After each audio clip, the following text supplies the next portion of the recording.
ராஜபாளையத்தில் திமுக சார்பில் சமுதாய வளைகாப்பு விழா. ராஜபாளையம் சட்டமன்ற தொகுதிக்குட்பட்ட தனியார் மண்டபத்தில் மு.க. ஸ்டாலின் அவர்களின் பிறந்தநாளை முன்னிட்டு திமுக சார்பில் சமுதாய வளைகாப்பு விழா நடைபெற்றது. இந்நிகழ்ச்சியில் சட்டமன்ற உறுப்பினர் தங்கபாண்டியன், சீர்மரபினர் நலவாரிய துணைத் தலைவர் ராசா அருண்மொழி, ராணி நகர மன்ற தலைவர் பவித்ரா ஷியாம் ஆகியோர் கலந்து கொண்டனர்.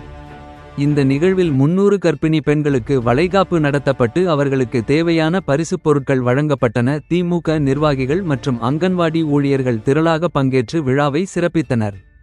கருட புராணம் செய்திகளுக்காக காளிராஜ், விருதுநகர்.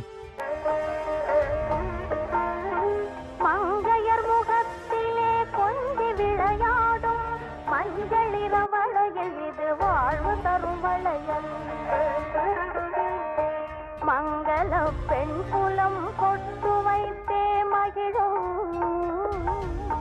குங்கும நிறத்தோடு குலுங்கும் திருவளையல் வற்றாத மாநில வளங்களை விளக்கிடும் வற்றாத மாநில வளங்களை விளக்கிடும் மங்காத பச்சை நிறம் வழங்கும் எழில் வளையல் மலர் போல இருமனமும் மாபெரும்